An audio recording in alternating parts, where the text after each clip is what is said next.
Hello, welcome back, and we have someone who plays the guitar in America. You play the guitar. I play the guitar. What made you play the guitar? So I started 25 years ago. It's the first time I ever picked one up, but I didn't really get musical about it until about 4 or 5 years ago. But I've kind of played ever since I was 12, so yeah. How would you say you've improved a lot since you were 12? Yeah. Oh yeah, no, absolutely. So I used to listen to a lot. Well, my first guitar was an electric, and I would listen to a lot of Stevie Ray Vaughan and B.B. King, Jimi Hendrix, not too much, but just electric guitar guys. And so I used to try to kind of recite or repeat what they were doing. And I don't know, I guess kind of 5 years into it, I learned, that I would much rather improvise. And then I put the guitar down for a long time, and then did a lot of living, and kind of came to a place where the guitar was extremely good for me being able to kind of communicate the way I felt. And so, it started out just using my ears, and it's become a lot more than that since then, for sure. Okay. And when's the last time you played the guitar? Hour ago. Yeah. And what do you do to prepare? Let's say physically, do you use a pick? I heard that, I don't know much about guitars, but there's that little pick. Yeah. So I got I'm sure I got one in my pocket here, but so I got a bunch of picks. I only use about 2 of them, but I probably got 500 that have just kind of accrued over the years. I use a specific pick. It's actually got my name on it, which is pretty cool. But I don't do much of anything to prepare for the actual physical playing of the guitar. But whenever I'm playing a show, the preparation is a bit more important. Just kind of, if you want me to go into that, one thing that I always try to do is I don't ever show up to show late. I never get set up late. If I've got 30 minutes to get set up, I will get set up and I'll strum my first chord, at the exact time I'm supposed to. But a lot of the preparation for a show is just, I kind of got to go into it with a little bit of excitement, a little bit of nervous, excitement. And, so that sort of preparation. I've done about 300 shows in the past 2.5 years, something like that. So. Do you remember your first show? I do. It was September 5th at Bearded Bee Brewery in Wendell, North Carolina. I just gotten the courage to start reaching out to breweries. No, I hadn't even gotten the courage yet until I did my first show, but I was there on a Saturday, and I went up and spoke to the bartender, and I said, hey, if I wanted to play a show here, who would I talk to? And they were like, oh, the owner's right there. So I talked to her. Her name is Carrie, and I was just like, hey, I'm kind of a new musician. I play guitar, I sing. I'd love to play a show. And she's like, I think, 2 weeks later, she was like, in 2 weeks, our guy canceled if you want to come play. And so I had 2 weeks to try not to throw up with nerves. But I take it very serious. Well, I love it very much. I love music very much. So I certainly wanted to perform as well as possible, and I've improved drastically since then. But it's been amazing. It's been really awesome. Do you do these shows, like you said, you wanted to play? When was the first time did you ever want to do it? I know you say you love this, but did you ever want to do it to maybe get paid and do it for a living? Well, yeah, that's so I never like had the aspirations to do it for a living until I started playing open mics around the Raleigh area, which I moved back down here from Raleigh. This is my hometown, Florence, South Carolina. Moved up to Raleigh about 7 years ago. During COVID, I picked up the acoustic again because I was living in an apartment, and I, started playing a couple songs, and that was really, I think, one of the first times I'd ever played the guitar and sang at the same time, and I was like, oh, I love this. A few months later, a buddy convinced me to do an open mic. I did that and was very nervous, and enjoyed it though, and got a great response from the people in the audience.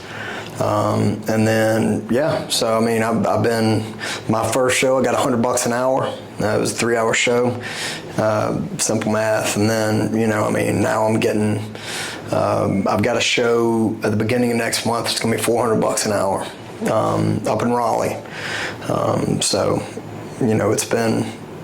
it's been good. So and for the last 2.5 years until I moved back down here, that was all I was doing for income. So I was playing 3 or 4 shows a week. One week I had 8 shows in 6 days, and I was surprised at how my voice was able to hold up because I sing fairly energetically, I guess you can say. So. Do you drink a lot of water? Yeah, I do. I was, there was a point in time where, you're playing at all these bars and breweries and, they'll give me as much as I want, to drink. And so I was drinking a lot of IPAs and stuff, and that was a horrible idea. It'd tear my throat up. And then they were like, oh, well, if you just drink, bourbon, it'll be fine. And that was even worse because it like super dried out my throat. And then I kind of stopped drinking for a while, and I would take that cup with me everywhere I went, and I would have this hot tea with a bunch of honey, stuff like that, and just to kind of repair what I'd done. And then, I'd taken a little break. Obviously, whenever I moved back down here, there's not a lot of music in Florence, so my voice is healed 95%. So if I just keep it wet with water, it's fine. But not a lot of actually I haven't had a drink alcohol in like 4 months, but that's a whole nother thing. And you said that you're very energetic whenever you're singing and playing. What do you mean by that? Do you do some squats, or what do you do on stage?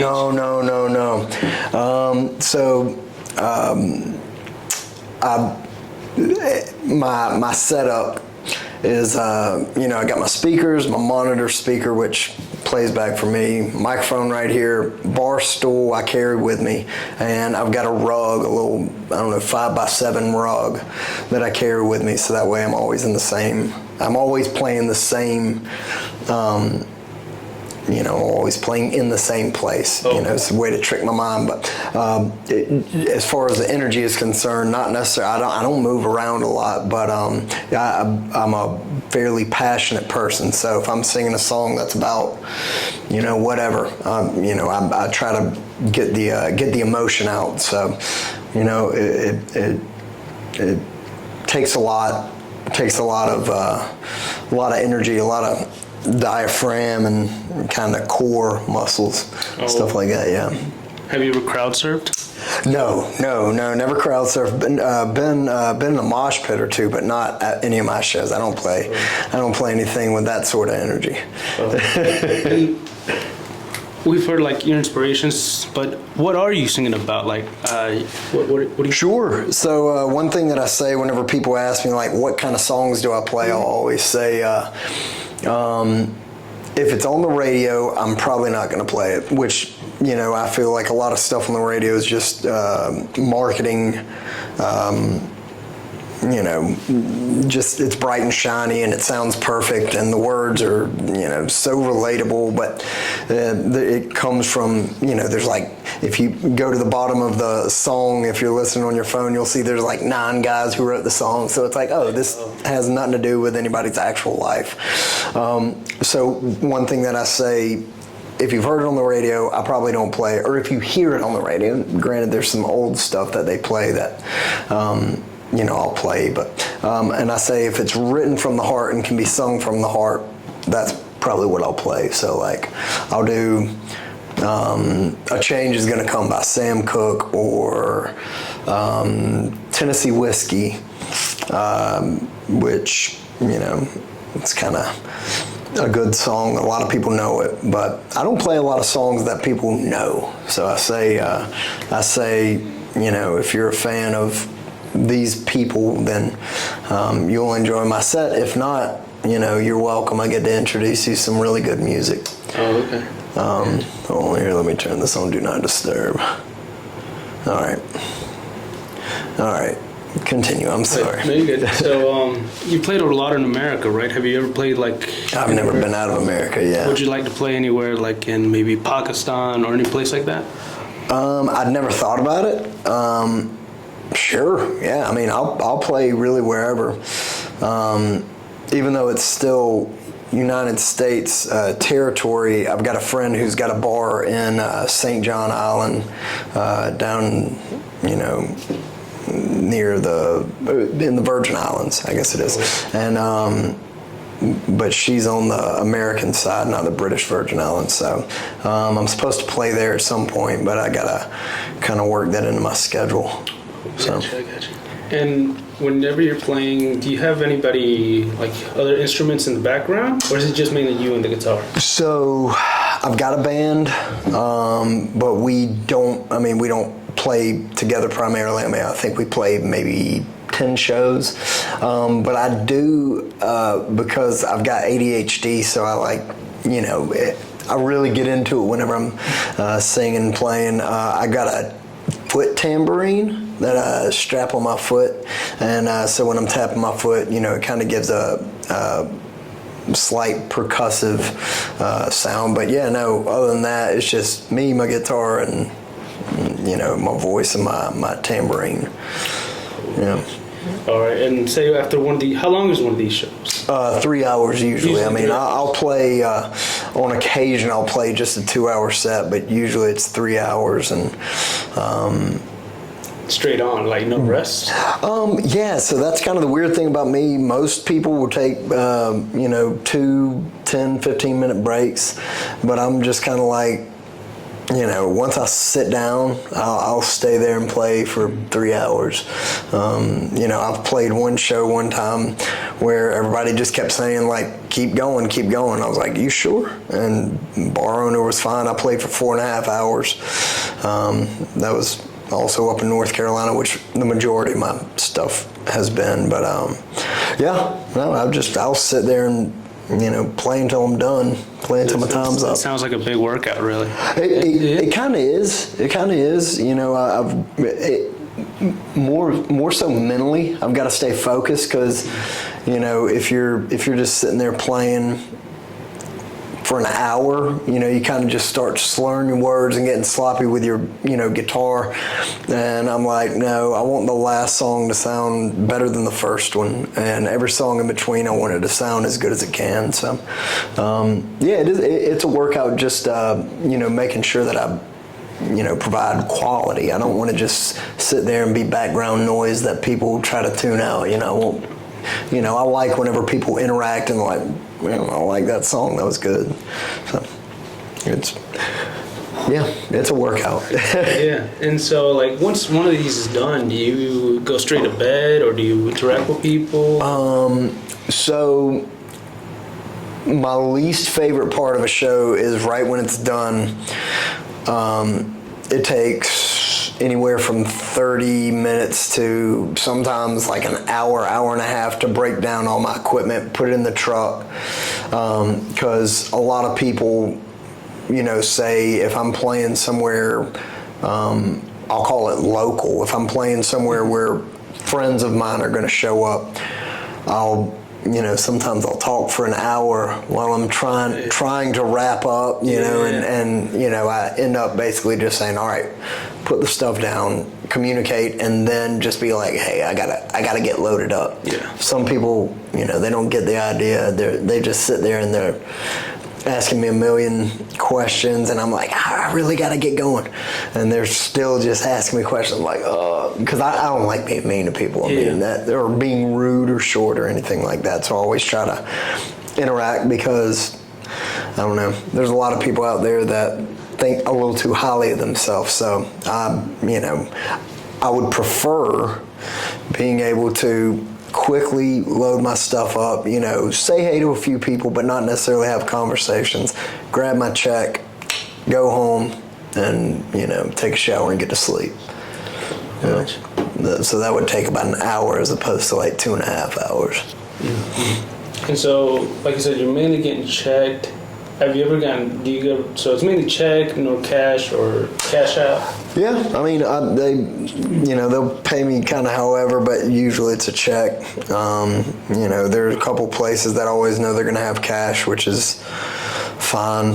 You know, I think one guy used to pay me with Venmo or something like that, but yeah, I mean, there's a couple, say if I'm doing a corporate gig and, you know, usually I charge a good bit more just because, you know, the responsibility is a little greater. Sometimes, you know, I'll wait like a month for a check, which sucks, but, you know, it's just kind of part of it, I suppose. Mm-hmm. And so you said mainly in North Carolina is where you play mainly. Yeah. What other states, like anywhere in America, have you played? Up in Virginia, I played up there a pretty good bit, and then South Carolina. So not too many. I haven't played too many places here in South Carolina, but you know, I haven't really spent too much time communicating with bar owners and whatnot. I've just kind of been, you know, getting my balance, moving back down here, and you know, I've got a couple other jobs, so they've kept me busy. But yeah, I mean, 98% of them have been up in, you know, about an hour and a half radius of Raleigh. Yeah. And you said you sing songs, but like written by yourself? So I've got my own stuff. I'll play maybe like 4 or 5 of my songs during a show, but you know, most everything I sing is going to be. I do a lot of Jason Isbell songs, Tyler Childers, Sturgill Simpson. I'll do a couple Chris Stapleton songs, but my own stuff, I'm still. I'm particular about putting out the best quality, you know, possible, and sometimes I'll write a song real quick and it'll be really good, but I'll take a lot of time on a song that I'm not too happy with, and so I usually give them a little bit of time to simmer, and I'll listen to it and maybe try playing it in different ways. So I don't necessarily put it out, because if I play one of my songs and I'm like, that didn't sound good, then, you know, people might be like, oh, that was great, but I'm like, I didn't love it. So I'm particular about my stuff right now. Where do you work on your songs? Like at home or like at a park or? Good question. So there's a couple different ways that I'll write a song. Like, and this has happened multiple times, probably like 5 or 6 of my songs, I've woken up in the middle of the night and just started typing and like wrote the whole song from start to finish. And like I'll have the music in my head. But the way, like whenever I have to push one out or pull one out, depending on, you know, your perspective, I will go to, say, a coffee shop. I'll sit there with my AirPods in, and, you know, I'll listen to white noise, and then just, you know, say if I have an idea for a song, say I want to write a song about, I don't know, memories from my childhood, and I'll say, all right, let's write a song about memories from my childhood. What are a few memories I want to talk about, like going fishing with my grandpa, you know, my first bicycle, skateboarding, and, you know, my first girlfriend or something like that. So what I'll do is I'll have that white noise on, and I'll just allow myself to just kind of like take that one little idea and let it blossom, and I'll put myself in my 7-year-old emotions and kind of look around and get get an idea of what it would have been like if I would have written a song about what I was seeing at that age. So that's the other way, and then there's some where I'll just have this little thought in the back of my mind, and I'll let it simmer, and then I'll be like, all right, it's time to finish that song, and I'll sit there and it just opens up. Have you wrote any songs that are good with the voice but don't go with the guitar, or all the songs that you write go with guitar? Yeah, pretty much all of them. Like I being a guitarist, I want to make sure everything that I write goes with my instrument. So everything has been kind of based around the guitar, and I don't necessarily write in like guitar solos or anything. They kind of occur organically, but yeah, I mean, I try to make sure that everything I write, I'll start off sort of with basic melodies and stuff, and then over time, I'll have little embellishments and whatnot. But it's pretty basic, little just organic. So you stay to the script. Say if you're playing and you get the idea to do a solo right then and there, you won't do it. Oh no, I will. Oh, you yeah, no, I definitely will. Yeah, okay. I don't like being too mechanical. I think that's part of.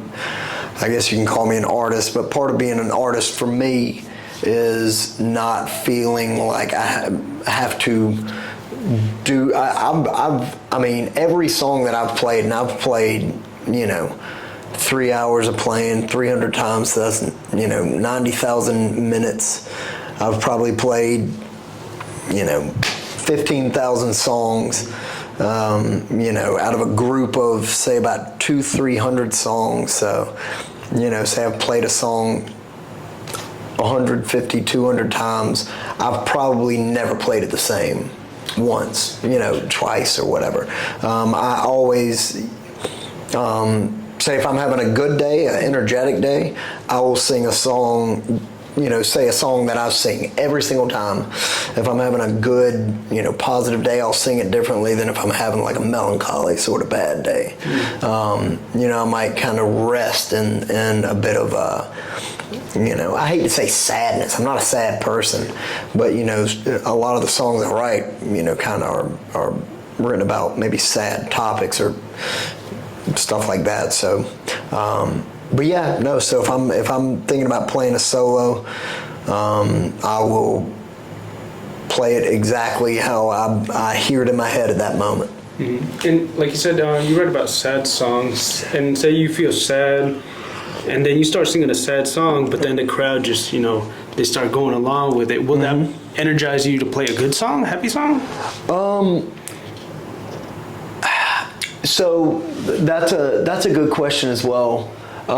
So say if I play, let me see, Cover Me Up. There's a song by Jason Isbell called Cover Me Up, and it's not the happiest song, but there's so much energy in that song that, whenever I play it, it kind of, erupts, we'll call it. And it usually gets, a very good response from the crowd. And instead of playing something with, like a happy energy, I'll play another song that kind of hits in the same spot emotionally. But one thing in the back of my mind that I'm kind of always thinking about is, the emotional, we'll call it brightness or darkness, happy being bright, sad being dark. I always try to I don't jump from super sad to super happy, but I'll always try to do smooth transitions between songs. Just, maybe at least one person in a crowd of 100 is like, man, he really put those songs together well. It's just kind of a fun thing for me to do instead of, you know, if you were a crappy wedding DJ or something, and you go from like, this is how we do it, to like, I don't know, something sad, or you go from, you know, but yeah, so that was a good question. I like that one. And what about the audience? You know, what are they usually doing? Usually drinking, hanging out, you know, in groups, watching football. You know, this time of year, usually the past few years I've played at this one specific brewery up in Raleigh during Super Bowl Sunday, and so, you know, I cater towards that audience a bit more. You know, I won't play as many like soft songs. I'll play, you know, maybe a few more well-known songs that, you know, kind of have that sort of energy. Yeah, no, I mean, the crowd usually, I would say 90% of the crowd is not there to see me. Oh, okay. You know, me specifically. I would say about half the crowd is there for whoever's there playing that night, and then, you know, a good handful of people will be there because they're like, oh, you know, Chris is playing. Let's go check him out. But yeah, no, I mean, they're just kind of going about their business. I try to take that into account. You know, by being, you know, I don't want to be annoying to people that aren't there to hear music. So, you know, I'm always very mindful of, you know, making sure the volume's good, and, you know, making sure I'm, you know, just not kind of ruining their quiet night, if that makes sense. So that's a delicate balance as well, which... And so, have you played for like you're opening up for bigger artists? Mm-hmm. Like, who's the biggest artist you've opened up for? Like Jason Derulo or someone? Oh no, yeah, no, I'm not on that level. So there's a guy that's from here in Florence, and he's got a band called Susto, and yeah. He did a solo show in Raleigh, and I opened up for him. Now, granted, the crowd wasn't huge that night. Just, you know, it was kind of an off night as far as, you know, the crowd. And you know, one thing, you know, they'll say at a brewery is, oh, it's always hit or miss, you know. But the night after that show, he opened up for Noah Kahan, and there was probably like 7,000 or 8,000 people. And so... you know, opening up for him, and you know, I mean, he headlined, he opened up for Hootie and the Blowfish just, you know, about a year ago, February 18th. For some reason that pops out in my head, but yeah, no, he's pretty big, but I've known him for a long time, so I actually reached out to him whenever I saw he was going to be playing there, and was like, dude, I'd love to open for you, and he said, let's do it. So. But yeah, I think that's actually the only person I've ever opened up for. But yeah, no, I just kind of do the Saturday night thing, and, you know, play and try to make people smile. You know, I definitely don't want to just like be here, play music, and then leave. You know, I like, you know, if I've got a opportunity to, you know, interact with the crowd, I always try to make them laugh, make them smile, make them, you know, just take a moment to appreciate, you know. And like, starting off, have you ever had any bad reactions from the crowd? You know, have you seen, you know, those artists starting out, you know, they get something thrown at them? No, nothing. No, I've the only, and this is God's honest truth, and I'm not saying I'm the best in the world, but the only negative feedback I ever got, and it was one thing, is this woman came up and she goes, your music was a little too loud. Oh. And, dang. you know, and old ladies, you know, she was an older lady, they tend to be the ones who, I'll say, they'll show up and they're not there for the music, and they, you know, for whatever reason, think it's their responsibility to ask the manager to tell the singer to turn it down. And honestly, like that to me is you know, I can't stand that. Not mad at the lady, but, you know, just, well, if she thinks it's too loud, granted, she might think everything is too this or too that. She probably thinks the sun is too bright whenever she goes outside in the morning. But I don't like being a nuisance, you know. So, what are your thoughts on ukuleles? they're good. They're good. Yeah, I've never played one really, but they're good instruments. I like. There was a girl at an open mic maybe about a month ago, and she was playing the ukulele, and she had a beautiful voice. And I think, you know, just being a smaller instrument with a higher range, women, especially like sopranos with higher pitched voices, sound really good with ukulele. And do you see yourself playing any other instrument, or just sticking to the guitar? I mean, I can play the piano, but I don't really ever see me adding that into my set. Yeah, I mean, the guitar is, you know, say if you have a car that you've had since high school and you've been driving it for 15 years, like how it just feels like home whenever you put your hands on that steering wheel. It just feels like second nature. Yeah. That's what the guitar is for me, is, you know, it's, you know, I know every nuance of the guitar, where other instruments require a different part of my brain to be like thinking the whole time. Guitar is just very natural to me. So. Gotcha. What's your goal with, you know, do you want to play it for the Super Bowl, or what do you want to get? No, not the Super Bowl. I'm not willing to sign that contract. I know you do it because of your love, but how far do you want to take it? You know, so a lot of people, whenever they start playing music, your motivation is going to be, you know, one of the biggest factors of how you would answer this question. My motivation is to be the best musician that I can be. It's not to be rich. It's not to be famous. It's not to get invited to, you know, the big parties and whatnot. It's, you know, for, you know, say if I'm at the grocery store and, you know, Gatlinburg, Tennessee, and somebody walks up to me and goes, "Are you Chris Lewis?" And I'm like, "Yeah." And they're like, "I got your last album and it changed my life." And, you know, I wouldn't be like, "Oh, thanks. You know, you want an autograph?" I would be like, "That is awesome. Like, tell me about it. Like, I want to know." I've always been one of those kind of people that I love making connections. So, you know, the songs that I write are,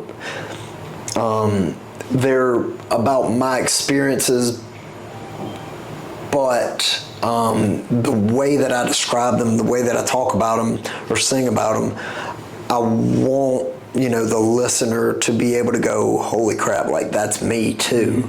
Like, I know exactly what he's saying. I like painting a picture.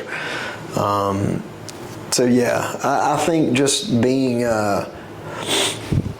the best artist I can, which tangibly would look like, you know, say a few albums. You know, I don't really care about making a lot of money off of them. Just, you know, like Sturgill Simpson, whenever he got started doing the solo thing, he said, "I'm going to do 5 albums and then I'm going to retire. I'm going to quit."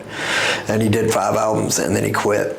And, you know, I'm not saying I'm that, you know, but I just want to get my story out. And it's not that I have the most interesting story in the world, but get my thoughts out and then just kind of leave it there. I don't want to feel like I rely on music to, you know, put food on my table. I don't have those sorts of aspirations, I don't think. But money is fine. I don't mind if I make money, that's fine. That's just a pro that comes with it. And you did say you put out some albums. Are you working on one right now that you working on to release, or has it already come out? Yeah, no, I haven't put it out yet. So yeah, I am. kind of at the phase of recording where, you know, I'm going to do everything independent. I don't ever want anybody to be able to say, well, you know, half of that music belongs to this giant company or whatever. You know, I want it, and it's not a selfish thing. It's I don't trust big business at all. So I want to do it right. I'm going to, you know, pay for all my recording, you know, out of my own pocket.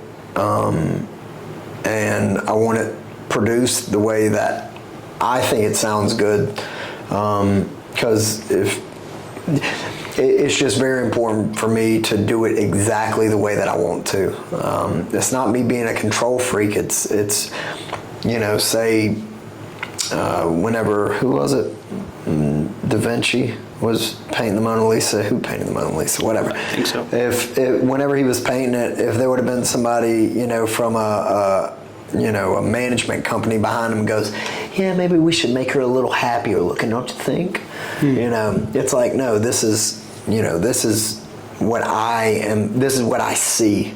I want it to be exactly that. I want it to be an exact representation of how it sounds in my head, and if it doesn't, then, you know, whoever's producing it, I'm going to say, this is what I want. Can we make that happen? If the answer is yes, then, you know, we'll sit there and tweak for as long as we have to. But if the answer is, I think it's better this way, I'll go, all right, well, I need somebody else, because, you know. But yeah, but I've got enough material now for Your first album, or yeah, for my first album. Yeah, I haven't recorded an album yet, but I've recorded a few little singles, and, you know, fairly decent, but I wasn't super pleased with, you know, the total outcome as far as the mix and everything. But that's, you know, that's to be expected the first few times. So. Well, it was good speaking with you, man. Oh, absolutely. It's Thank just you so much. Where can somebody find your music? Like on Spotify? Or? No, nothing on Spotify, nothing online really. So they gotta find you. Yeah, they gotta find me. My Instagram, you know, I need to start putting some more music on. I literally just shut down my old Instagram, just because I'm kind of walking away from that stage of my life and kind of starting fresh, truly. So Instagram, hey, it's Chris Lewis. That's my Instagram handle. So I'll have some music up on there. Right now, there's just a before and after picture of me doing 75 hard. So I'm jacked and shredded. I'm just messing, man. I'll put it down there so people on the... Yeah. Hey, it's Chris Lewis. Cool. Very good, man. Well, thank you, Antonio. I appreciate you. Absolutely. All right. So he plays the guitar. I do indeed.